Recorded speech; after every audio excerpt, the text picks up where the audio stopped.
Merci d'être avec nous sur Ici Beyrouth, c'est une femme, une histoire. J'ai le plaisir de recevoir toutes les semaines une femme libanaise au parcours remarquable. Notre invitée de la semaine est Tania Azzeddine, directrice générale adjointe de Merit Invest Group CMA CGM.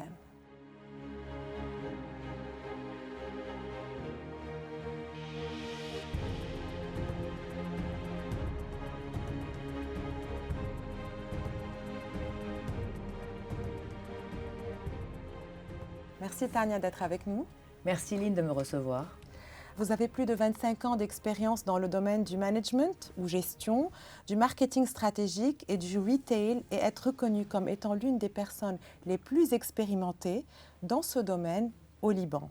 On va discuter de votre parcours tout au long de l'émission, mais j'aimerais débuter par l'actualité. Vous êtes en charge du pôle F&B de Merit Invest et vous avez supervisé le rachat de l'IFAI dont on a beaucoup parlé, ainsi que du chocolatier Souchet. Alors on commence par l'IFAI. Je crois qu'il y a de nombreuses personnes qui veulent savoir un peu quels sont un peu les dessous du choix, avoir plus d'informations sur l'IFAI, qu'on voit partout d'ailleurs. D'accord, effectivement, Rifai, comme tout le monde sait, est une marque iconique, c'est une marque libanaise très forte. Ça fait partie en fait de la culture des Libanais. Pour les Libanais, Rifai égale pistache. Qui n'a pas acheté un paquet de Rifai à l'aéroport, à des amis, à de la famille, en allant en voyage? Et donc l'idée, Merit Invest a racheté la marque dans la volonté de soutenir une marque libanaise iconique et de la développer à l'international. Et ça a réaffirmé en fait la foi de la compagnie dans le tissu économique libanais, dans la protection des entreprises familiales libanaises, parce que c'est une entreprise familiale. Et l'objectif et la vision, c'est en fait d'en faire une marque globale. Et c'est d'exporter ce savoir-faire, cette culture, cette expertise et ce concept de pistacherie à la libanaise en Europe, dans le monde entier. Donc Rifai, en fait, un peu en chiffres, c'est quand même 350 emplois qui ont été protégés. C'est 35 points de vente au Liban. 2 en France. C'est ça qu'on veut savoir. Il y a de nombreuses personnes qui nous regardent de l'étranger. Donc 2 points de vente, où sont-ils? En France, on en est très fiers. Avenue Victor Hugo dans le 16e et rue Vieille du Temple dans le Marais. Donc j'espère qu'on en aura aussi d'autres. Et on a un point de vente qui ouvre à Londres en octobre. Sur Brompton Road. Donc vraiment, on est très fiers de cette marque qu'on est en train d'exporter, qu'on est en train de développer. Et on développe aussi tout le côté, en fait, un peu maintenant healthy, organique. Donc tout le monde sait que ce segment, en fait, des graines et fruits secs est en forte croissance de par le monde. Tous les pays du monde consomment ces produits qui sont prescrits par les médecins, par les nutritionnistes, parce que c'est bien pour éviter les maladies cardiovasculaires, c'est bon pour la santé, pour les sportifs, pour les enfants. Et donc vraiment, ce segment est porteur. Et comme on a, nous, une recette un peu unique, Rifai a une recette secrète, un peu sauce de l'entrecôte, de torréfaction grillée à sec, sans matière grasse. Donc, on veut exporter un peu notre recette de par le monde. Et on développe aussi une gamme complète, nouvelle, de tout ce qui est cru, des mélanges sains, healthy, avec des baies de goji, et beaucoup de recettes nouvelles qui ont été développées pour le marché français, notamment, spécialement pour le marché français. Mais les usines se trouvent où? On a 2 usines au Liban, une usine pour les graines et fruits secs et une usine qui fait du café. Parce que Rifai, c'est aussi du café, c'est des capsules compatibles Nespresso, c'est du café organique, c'est du café libanais. Donc il y a aussi une forte composante café dans la gamme de Rifai. Et tout le siège social se situe au Liban. La plupart des employés sont libanais, donc même en France. Oui, exactement, et même en France. Les responsables des magasins sont libanaises, c'est des femmes. Très bon point. Voilà, elles sont libanaises et nos employés sont libanais. On pense qu'on a aussi des Français dans les magasins, bien sûr, et d'autres nationalités, mais c'est important pour nous aussi de transmettre ce sens du service. Parce que quand on rentre dans une boutique Rifai, tout de suite, on vous accueille avec le cône qu'on distribue, on fait goûter, il y a l'odeur, il y a toute une expérience client, en fait, qu'on a voulu reproduire dans nos magasins de par le monde. Vous avez aussi beaucoup travaillé sur l'image de Rifai. On note une touche moderne aujourd'hui dans les campagnes de publicitaires. C'est aussi vous qui avez supervisé un peu cela. Oui, écoutez, moi, alors le marketing, on en parlera un peu plus tard, mais c'est un peu ce que je sais faire, dirons-nous. Et donc, effectivement, développer des marques, changer les images de marques, c'est vraiment moi ce qui me passionne. Et on a retravaillé complètement l'image de Rifai de par le logo qu'on a affiné, le code couleur, comme vous avez dit, les campagnes publicitaires. On a voulu faire en fait une marque marque, c'est quand même une marque traditionnelle, une marque de graines, de fruits secs qui est ancestrale depuis 1948, qui mise sur la qualité, qui mise sur l'expertise. Mais on a voulu lui donner un côté plus jeune. Par exemple, en France, tous les packagings sont en craft. On n'utilise pas de plastique. On va y venir aussi au Liban, j'espère, mais on a voulu faire une marque aussi maintenant responsable. C'est très important pour les consommateurs français de consommer éco-responsable. Donc, on a effectivement beaucoup travaillé sur les photos, l'imagerie. On a l'eau à la bouche en regardant les photos derrière vous. Effectivement, ben voilà, ça c'est le café. Pareil, c'est des capsules de café avec tous les différents arômes. Donc, on a beaucoup travaillé sur toute l'expérience, le packaging, les cadeaux. On a une offre cadeau aussi qui est devenue très importante. Et pour en faire vraiment une marque gourmande, mais une belle marque. Au-delà de Paris et de Londres, est-ce qu'il y a un projet pour un développement international plus étendu? Oui, pour l'instant, maintenant, on est en e-commerce, en fait. On a développé un site e-commerce qui est qui délivre partout dans le monde, aux États-Unis, au Canada, en Australie. On couvre le monde entier, au départ du Liban. Et on a des projets de développement de magasins et de points de vente retail, mais on va dire lentement, mais sûrement. Oui, certainement. Et pour rester dans ce domaine-là, il y a aussi le chocolatier Souchet. Pourquoi ce choix? Alors oui, effectivement. En fait, Souchet était le fournisseur de Rifai. Chez Rifai, on vend des noix, des cacahuètes, des fruits secs, des graines, mais on vend aussi des douceurs libanaises. Et donc, on vendait du chocolat aussi. Et Souchet était un de nos fournisseurs. Donc, on a voulu racheter, c'était aussi une marque iconique depuis 1979, une marque familiale qui appartenait à 3 familles. Et on a voulu aussi racheter et développer la marque. On ouvre une première boutique au Liban en octobre. Et l'idée, après, c'est d'en faire une marque régionale. Pour avoir un chocolat libanais voilà, reconnu, de qualité. Voilà, reconnu à fait. l'international. Tania, pour revenir à votre parcours, parce que finalement, c'est vous la femme du jour aujourd'hui, vous avez fait une prépa HEC et vos études à l'ESSEC.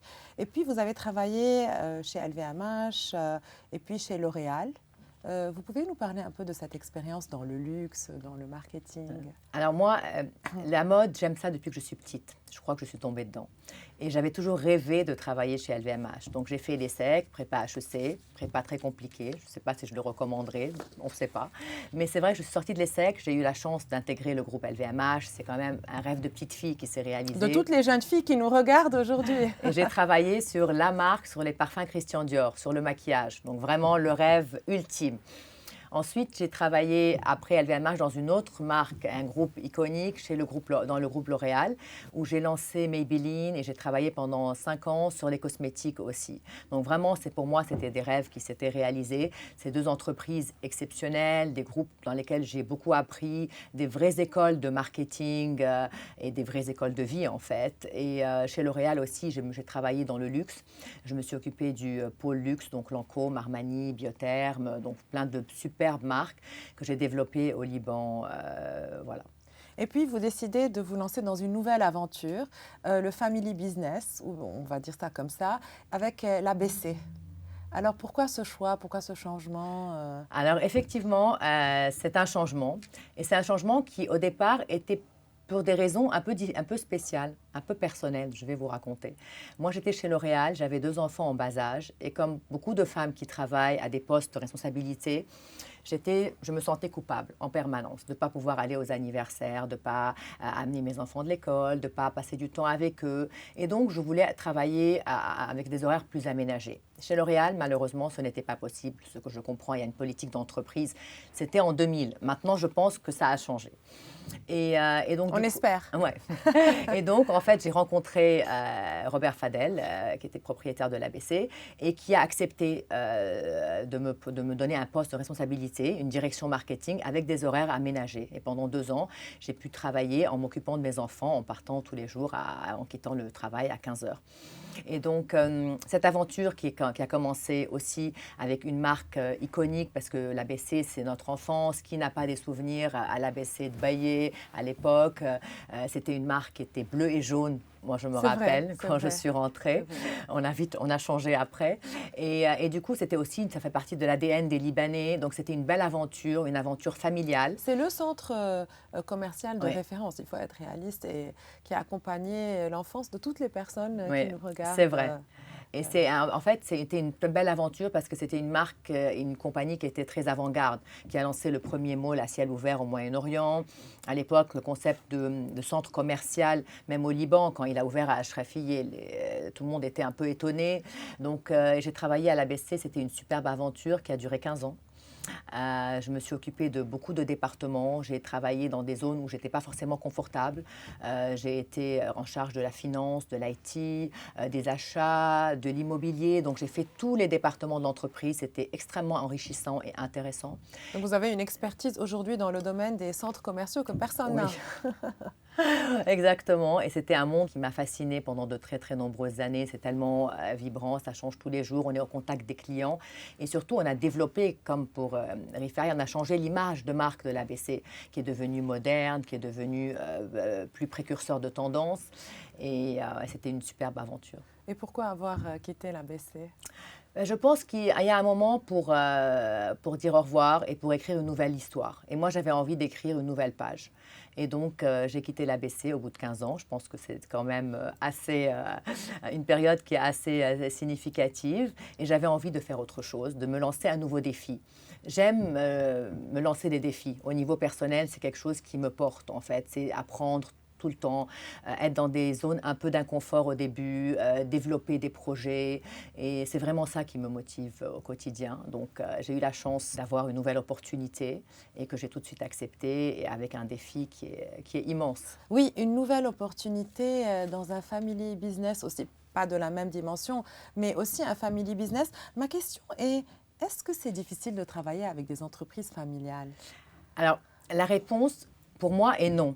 Parce que vraiment, bon, CMA CGM est une multinationale. C'est 160 pays, 180 000 collaborateurs, gérés cependant avec des valeurs très humaines et très familiales. C'est une famille pour laquelle personnellement j'ai énormément d'admiration et d'amitié. Mais c'est très process, c'est vraiment ultra professionnel comme environnement, avec des objectifs. Donc c'est une multinationale. Pour moi, c'est pas difficile. Non, c'était pas difficile du tout. Et à l'ABC aussi, c'était géré de façon extrêmement professionnelle. Donc la réponse est non, en ce qui me concerne. Oui.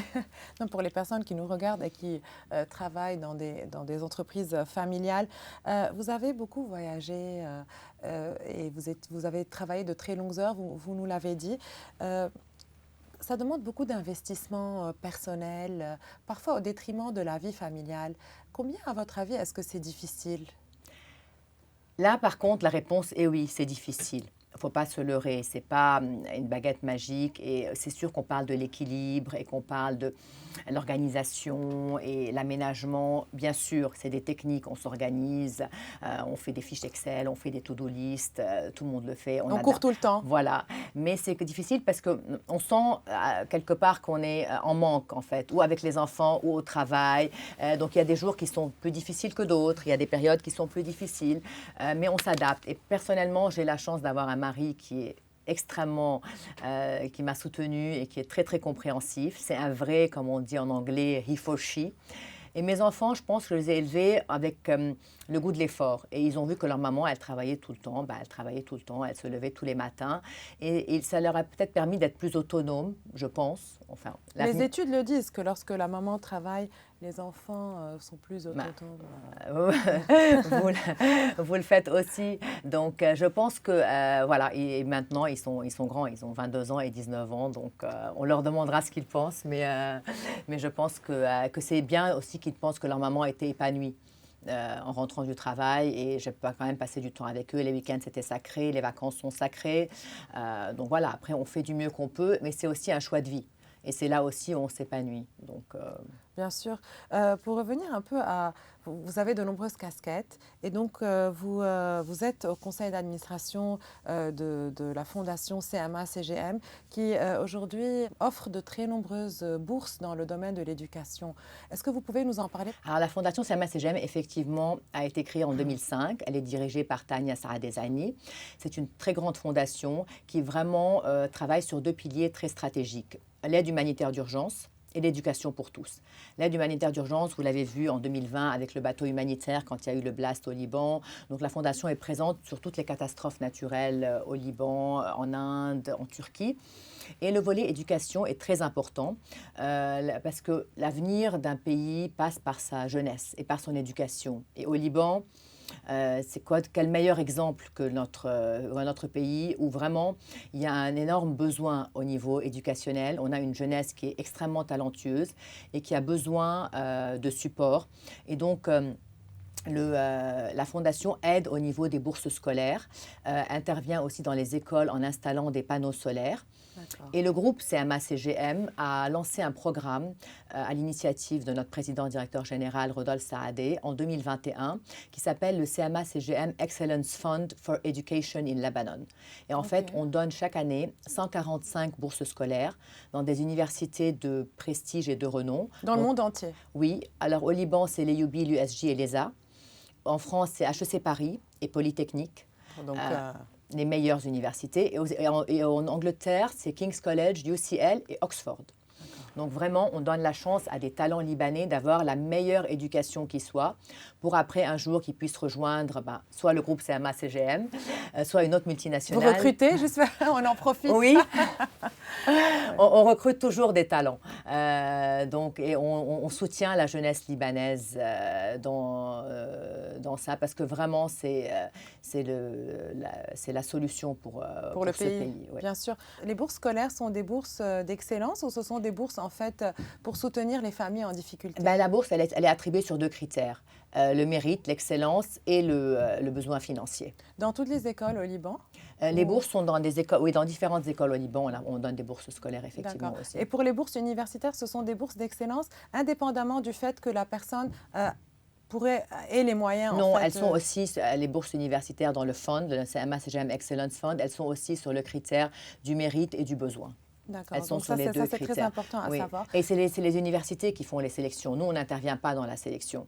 Le groupe n'intervient pas dans la sélection. Ce sont les universités, HEC, Polytechnique, qui viennent au Liban, qui font les entretiens et qui font la sélection. Donc, si les gens veulent postuler, ils doivent postuler sur les sites des universités. Donc, juste pour que ce soit clair pour les personnes qui seraient intéressées, donc l'élève est accepté par l'université dans un premier temps. Voilà. Et dans un deuxième temps, il postule pour la bourse? Non, il postule en même temps dans le programme CMA-CGM Excellence Fund. Il est accepté à l'université et la bourse en parallèle. D'accord, donc l'université propose ça. Voilà, l'université propose ça. D'une façon ou d'une autre.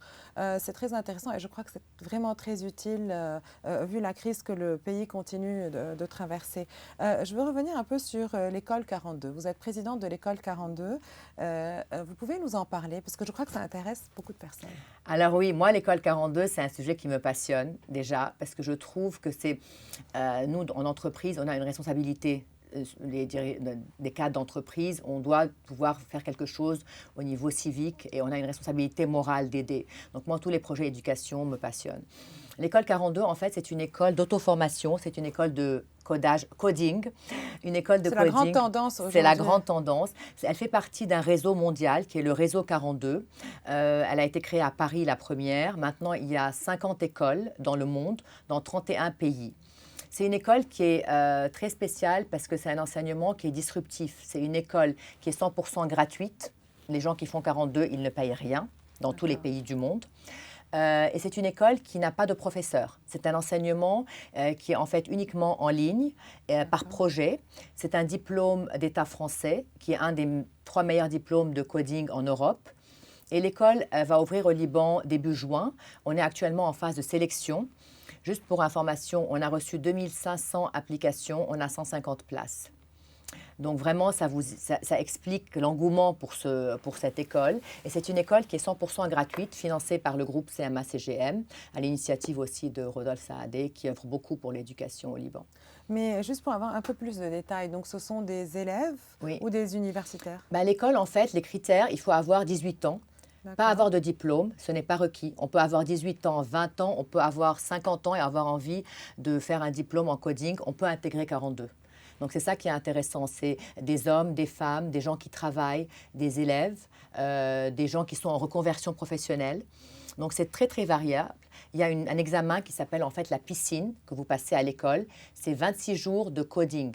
Donc, ça s'appelle la piscine parce qu'en fait, on s'immerge dans l'univers de 42. Et si au bout on passe la piscine, ça veut dire que c'est bon, on peut rentrer à l'école. C'est une formation de qualité, exigeante, qui doit se faire en site. Donc, l'école, elle va se trouver au Beyrouth Digital District. Et elle ouvre ses portes avec la première promotion début juin. C'est combien d'heures par semaine et combien d'années pour avoir le diplôme? Ben, le diplôme, en fait, il se fait en minimum de 12 mois jusqu'à 24 mois. Donc, ça peut être en 1 an ou 2 ans. Après, il y a des spécialisations, il y a des masters en AI, en blockchain, en cybersécurité. Mais le programme de base, c'est 1 an à 2 ans. Ça dépend de la vitesse à laquelle on le fait. Et il n'y a pas de minimum requis. L'école, elle est ouverte, ça c'est intéressant aussi à savoir, 24/7. Donc les gens peuvent venir à l'école dimanche à minuit s'ils travaillent, peuvent venir à 3 heures du matin, peuvent travailler, peuvent venir quand ils veulent. Après, c'est à eux. C'est très intéressant parce que ça, c'est nouveau. C'est tout à fait disruptif, c'est nouveau, c'est sans professeur. Alors au début, on s'est dit, mais comment les gens, les Libanais vont pouvoir réagir avec ce concept parce qu'ils sont habitués à la fac classique. Et leurs parents vont leur dire, il n'y a pas de professeur, qu'est-ce que vous allez apprendre? Et en fait, on a eu un engouement qui était extraordinaire sur Donc ce ils projet. arrivent, ils se connectent sur un ordinateur. Ils arrivent, ils se connectent, on leur dit rien. Donc ça aussi, l'école 42 développe des compétences d'auto-formation. Et en fait, auto-formation et formation avec les collègues, parce qu'il y a 150 places et les gens sont assis très proches les uns des autres et ils doivent s'aider. Et ils sont notés sur la capacité d'aider l'un et l'autre. Si vous passez 42, vous n'aidez pas votre collègue, vous n'allez pas réussir l'examen. Donc il y a des qualités parallèles qui sont requises. Il y a bien sûr les notes qui sont techniques si vous arrivez à faire les projets, mais il y a une partie de la note qui est basée sur votre capacité à aider autrui, à travailler en équipe. Et en fait, ce qui est intéressant, c'est que 100% des élèves de 42 dans le monde sont embauchés avant même d'avoir fini. Donc, ils sont happés par les compagnies de tech, de développeurs, etc. Donc, parce qu'ils développent justement des qualités autres que uniquement des compétences académiques. Donc, les 145 personnes ont probablement un déjà, il y a une partie qui va venir à CMA-CGM. Okay. Déjà, il y a une partie qui va venir à CMA-CGM. Et il y a une partie on a beaucoup de demandes, en fait. Moi, j'ai reçu beaucoup de demandes de CEO de compagnies au Liban qui m'ont déjà appelé. Mais j'ai dit, la promotion n'a pas commencé encore. Et donc, oui, effectivement, c'est une formation qui est très intéressante. Et vraiment, je trouve... Et donc, quelle est la date? Juin. L'école commence début juin. Donc, la première promotion commencera en juin prochain. En juin 2025, on sortira les premiers diplômés de 42. Vous faites des tas de choses, Tania. Vous êtes aussi sur le comité de WeDesign. Oui. Et donc aussi vous vous intéressez à l'art et la culture. Oui, j'aime beaucoup. Ça va, c'est un peu dans l'art, le design, la mode, c'est un peu les métiers du beau. Et effectivement, oui, c'est une initiative que je salue, qui est à l'initiative de Mariana Ouerbe et Samer El Amin. Et ça se passe du 23 au 26 mai. Et c'était pour redonner un peu au Liban et à Beyrouth sa place sur la scène du design. On a des designers qui sont extrêmement talentueux. Et après le 4 août, la crise, etc. Donc, c'est vraiment pour redonner et faire parler du Liban différemment. Donc, c'est catalyseur un peu de design, la promotion de la créativité. Donc, il y aura beaucoup d'événements, de visites d'ateliers, de conférences, d'expositions, aussi une partie festive, d'événements, de soirées. Et il y aura beaucoup de journalistes internationaux qui vont venir, j'espère. Donc, c'est vraiment un événement qui regroupe un peu. Et qui va faire du bien à Beyrouth et à la culture et au design. On vous attend à tous les événements. Oui, je ne suis pas la seule. Je crois que de nombreuses personnes qui regardent ici Beyrouth vont participer. Tania, j'avais une question pour clôturer. D'après vous, qui avez cette longue expérience dans le domaine du marketing, du management, du retail, quelle est la qualité essentielle à avoir pour réussir dans ce domaine? Bon, je vais essayer de vous faire une réponse qui n'est pas trop cliché. Non, on ne veut pas de cliché. Il n'y a pas de cliché. Je ne sais pas faire du cliché. Non, je pense qu'il c'est une combinaison, en fait. Bien sûr, il faut des qualités techniques qu'on apprend à l'université. Il faut des qualités intellectuelles, une rigueur. Il faut des qualités techniques. Il faut la tête. Mais je pense qu'il faut beaucoup aussi de compétences humaines, de valeurs humaines. Travailler en équipe, avoir de l'empathie, pouvoir gérer les supérieurs, les collègues, les collaborateurs. Donc, vraiment pouvoir fédérer et avoir vraiment un sens en fait de l'autre. Et surtout, je pense, la qualité principale, c'est qu'il faut avoir, alors ça aussi, désolé, en anglais, ce qu'on appelle le grit, c'est la passion et la persévérance. Et je pense que c'est ça qui motive. Donc, c'est passion et persévérance. Et de plus en plus, les recruteurs regardent ça. Donc, vraiment pouvoir atteindre un objectif à long terme, pouvoir fédérer, pouvoir être motivé. Et je pense que c'est ça qui est très important aussi. Donc, moi, quand je recrute, par exemple, je regarde beaucoup ça. On regarde beaucoup les CV, bien sûr. Mais il y a vraiment des tests qu'on fait pour comprendre comment les gens vont réagir 2 ans après, 3 ans après, comment ils vont être mis en situation. Et c'est ça ce qu'on cherche, en fait. C'est des gens Très qui ont... intéressant. Donc, passion et persévérance. voilà. Très belle conclusion. Merci d'avoir été avec nous aujourd'hui. Merci d'avoir partagé avec nous votre expérience. Nous espérons vous revoir très bientôt. Bonne chance. Bonne chance pour l'école 42 notamment qui va ouvrir ses portes dans 2 semaines. Voilà. Merci beaucoup. Merci beaucoup, Lynn. Merci. C'était Tania Azzeddine, directrice générale adjointe de Merit Invest Group CMA CGM. Nous avons discuté de management, de marketing stratégique, de retail. C'était notre invité de la semaine. Je vous invite à nous suivre sur notre site web et nos réseaux sociaux. À la semaine prochaine.